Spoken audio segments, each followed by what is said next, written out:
Right now, I'm going to share with you 3 of the easiest and simplest, but yet most advanced Google Ads strategies that you can implement into your Google Ads account, which is going to put you well ahead of the majority of your competitors.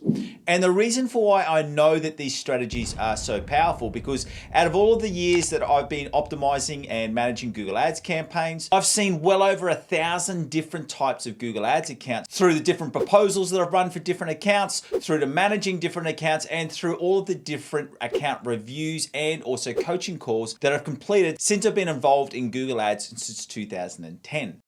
I was there, Gandalf. And that's why I can confidently say that the things that I'm about to share with you are 3 of the biggest things that are not done in normal Google Ads accounts, but yet they are such a requirement for continued success with Google Ads. But just before I share with you those 3 advanced strategies that you can implement in your Google Ads account, just in case we haven't met yet, my name is Aaron Young and I'm from Define Digital Academy, and I'm your 15,000 hour Google Ads master. Well, if we were to be honest, it's probably closer to 20,000 hours. And the importance of that is that it's allowed me to see so many different Google Ads accounts in all different niches with all different budgets and all different locations.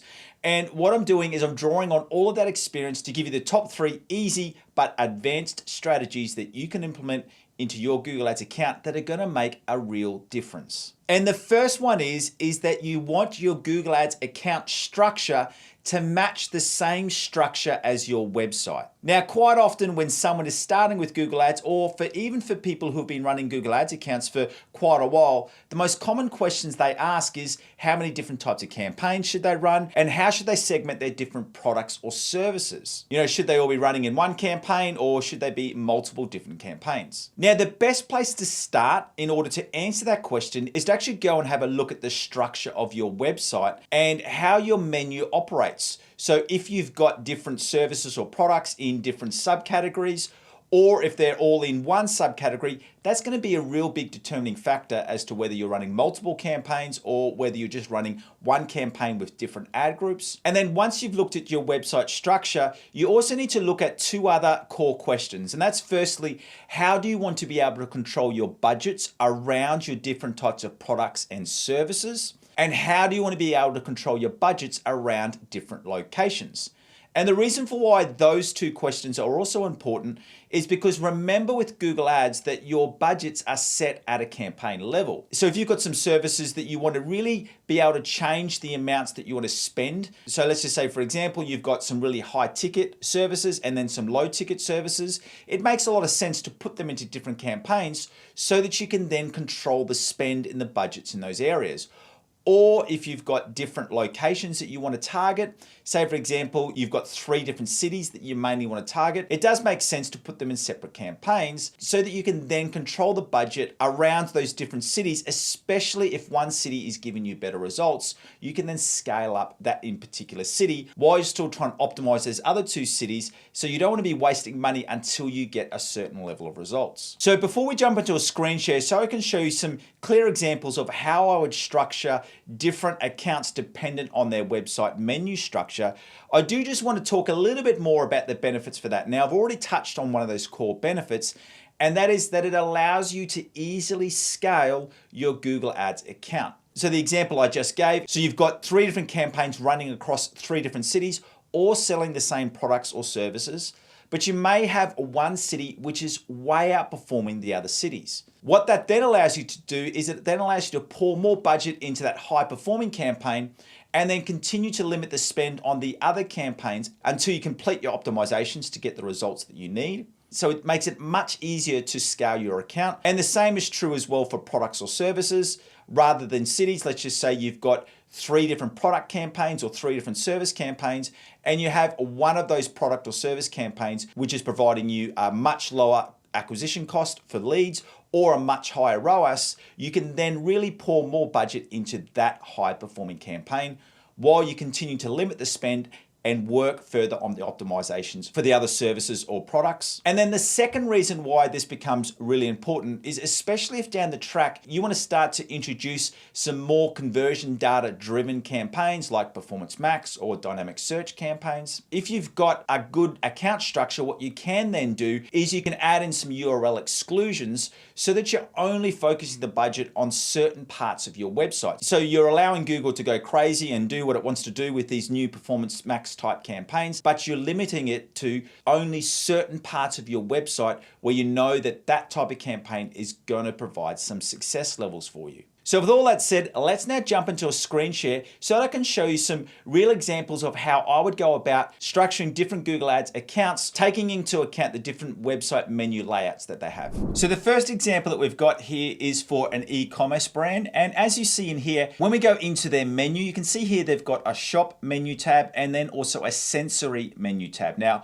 what the difference is between these is that with these ones, they've got all of their products in one. Now, for this one in Australia, there is a government program which is called NDIS. And because their products are NDIS approved, that's run in a different menu. Now, what we do through here is that we run our shopping and Performance Max campaigns all in one campaign, but with different ad groups or asset groups based around these different product categories. And the reason for that is because the search terms are very, very similar, even though they're slightly different products, because the search terms are so aligned, it's just better for this brand to have it in one campaign with different ad groups and asset groups. But then what we do, we run some separate campaigns, which are search-based campaigns for this particular range of products. Now, it's exactly the same product, but what the difference is that we are targeting a different audience group because this is more targeted for schools, charities, and government associations. So that's how we've mimicked the menu structure inside of the Google Ads account. And then for the service-based business, where they run different air conditioning and pest control services, and then they also run it across different locations. What we've done here is that we run location-based campaigns, which also have different air conditioning and pest control service ad groups. Now, the reason for why we've done it this way is because this business has a franchise model. So what that allows us to do is it allows us to control the spending around these different location groups and then have subcategories within those campaigns around the different services. So that's some really clear examples of how you can use the client's or your own business's website menu structure, also with those targeted questions of how you want to be able to split the spend around different location groups or product groups so that you can put together the best structure for your Google Ads campaigns. So that's the first advanced strategy that you can use. The second advanced strategy is one that's more about your actual optimization strategy. And this is that as the Google Ads manager for your campaigns, you need to be able to review your total Google Ads account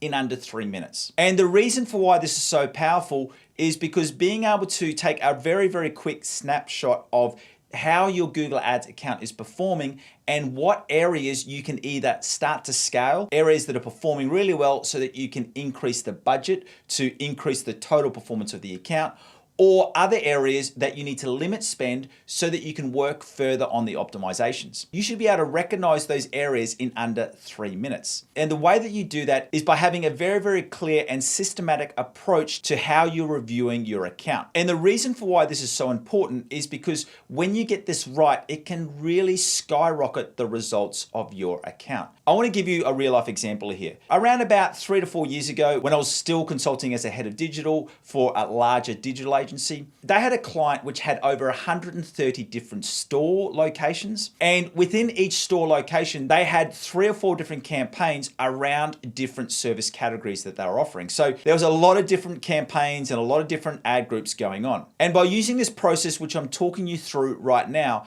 in a 9-month period, we were able to reduce their cost per conversions from $40 all the way down to $20. And the way that we did that is that every time I reviewed that account, I would go in and complete my 3-minute review. That would then highlight to me different campaigns or ad groups that were spending over $1,500 but had an acquisition cost of, initially we set the mark at over $45. And then that allowed us to focus on the most high priority campaigns and ad groups. We added in our optimizations. And then what ended up happening is that we had no more high spending campaigns or ad groups that were spending over that $45 limit. So then we brought the limit down to $35. repeated that again for a couple of months. And then that limit went down to $25, and then finally it went down to $20. And that's the way that we were able to really focus on the areas which were the highest priority. Now, the other thing that went hand in hand with that was that we had a very, very clear optimization schedule.